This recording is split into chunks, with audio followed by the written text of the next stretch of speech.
This is Protecting Your Retirement with David Nicholas on Talk Radio 640 WGST.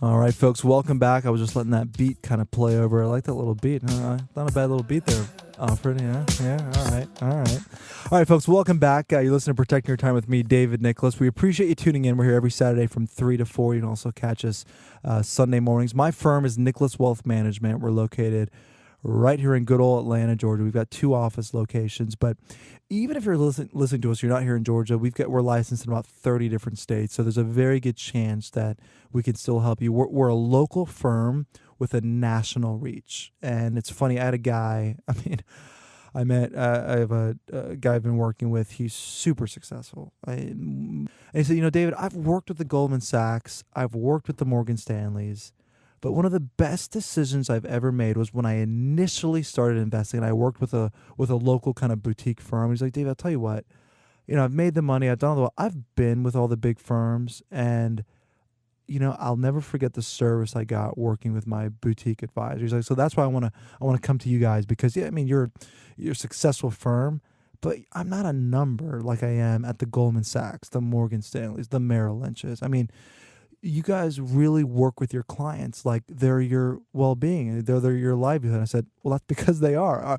The way we structure our firm, we're registered investment advisors. So I've got what's called a Series 65 securities license, which makes me a fiduciary. So what we do on our managed accounts is our fee is directly tied to the better you do, the more money that we make, because our fees directly tied. If you're losing money, guess what? We're losing money as well. So our interests are aligned with our clients. And folks, I think that's the best way to do it. Well, so here's what happens. So Kevin O'Leary, if you guys watch Shark Tank on CNBC, I love Shark Tank because, you have these guys come in with ideas and they're pitching products, and these guys sometimes just tear them to shreds, where they say, hey, that's a pretty good idea. But Kevin O'Leary, he's on quite a bit on different shows, but he was on CNN recently with Aaron Burnett, who's formerly of CNBC, and they were talking about the minimum wage. So President Obama came out recently, said they wanted to raise minimum wage because raising minimum wage will somehow increase jobs. I don't know which economics book he was reading, but normally the opposite happens. When your labor costs go up, that doesn't mean companies are going to hire more. So anyways, here's what the president said. We're going to play the clip, and then we're going to talk about it a little bit. While those at the top are doing better than ever, average wages have barely budged. Too many Americans are working harder than ever just to keep up. And it's our job to reverse those trends. We've got to build an economy that works for everyone, not just a fortunate few. We've got to restore opportunity for all people. Did you hear what he said? It's our job to reverse those trends. Literally, the president of the United States, the president of the free world, the president of the country that has literally, within 250 years, went from coming over to this country in boats to putting a man on the moon in a rocket ship, okay? The president of that world says that it is his job to make sure that the wealthiest people in our nation don't continue to be wealthy. That is literally what he said, okay? So what we have here going on, folks, is a difference in ideology that is, that would not come out of a business owner's mouth. That, what was just said, would not come out of the back, hardworking American who's risked everything, their time, their labor, their capital to go out and start something. You wouldn't hear that from one of those Americans. So Kevin O'Leary is one of those guys. He's the types of guys that you respect. The guy that went out, he worked hard, and he built something.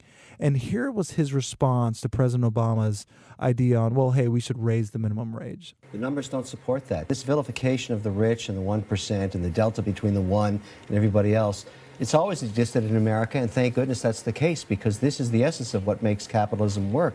The problem today is lack of jobs. When you talk about not having a rate hike in wages, it's because there's so many people unemployed. It's basically a demand situation. But why is that the case, Aaron? The president talks about using government policy to level the playing field. That's exactly what we don't need. There are over 20 million small businesses in America. That is where the job growth will come from domestically, because large companies have already figured out that they can move their jobs offshore and have done that already. That's why they've been so successful and have created so much earnings, record earnings in the S&P. Let's go back to what matters in America, those 20 million men and women that are creating jobs for Americans. And the last thing they need is this advice from the president. Wow. I think his response there was absolutely perfect, and it highlighted exactly what my thoughts were. See, here's the problem with Washington and policy is whenever the things that we see are the big CEOs that are making $5-10 million a year and they have these big benefit packages. And you know what I think is just what most people don't realize, and it's a lie straight from Washington, is that that's representative of America's economy as a whole. Because you know what? 80% of all businesses in America, 80% of all businesses in America are small businesses. And you know what else? I read a statistic the other day. I think 50% of those businesses, you ready for this, have less than 5 employees. Okay? So the backbone of our economy is not the big CEO in their pinstripe suits making $5 million a year. Okay? That's not the backbone of this country. 20 million Americans work for small companies. Okay? So what happens is when you want to raise minimum wage, now, am I against everyone making a decent living? Absolutely not. But if the idea is that we want to try to get more people working, if you're raising labor costs by 39%, this is coming from a business owner, okay, it's going to make it harder for me to employ more people, okay? So yeah, I might have 2 people working or 3 or 5, whatever the number is.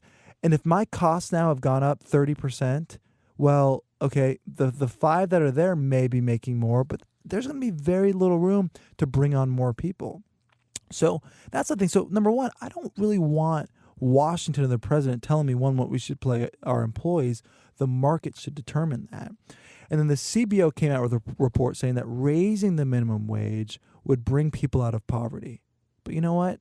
Newsflash to Washington, that's not the job of government, of Washington policy when it comes to the private sector. You want to know how we get people out of poverty, how we get people from where they are to a higher state of living, higher state of income? We get people out of poverty when we create more jobs. It's that simple. So everyone has the opportunity to work, but we want good, high-paying jobs in this country. But I'll tell you, with the regulatory environment that we've seen and our anemic growth when it comes to our GDP, it's making it really hard to do that. Just from our business alone, we spend probably about $20,000 to $25,000 a year just on regulatory costs for our business. That could go towards another employee. That could go to more initiatives that could then go and hire more people. So, folks, what we need is not more intrusion. We need less government. And, folks, that is the key. And smarter government. Government that responds to the needs of its people, that doesn't dictate in their bureaucratic offices that we pay for, by the way, what we should do in our daily lives. So, well, that was my rant for the day. I'm glad I got that off my chest. But, folks, it's a financial show. At times we talk about political issues, but we talk about the issues that affect your money. Folks, if you have questions, we'd love to hear from you. We'd love to set up 60 minutes of our time, sit down with you. We won't charge you for it, just for our radio listeners, but give us a call, 800-543-9382, 800-543-9382. Folks, I hate it every week. It seems to go so quick, but I'm David Nicholas, your host here at Protecting Your Retirement. We're here every Saturdays from 3 to 4, also Sunday mornings. You guys have a great week. We'll see you next week. Talk to you then.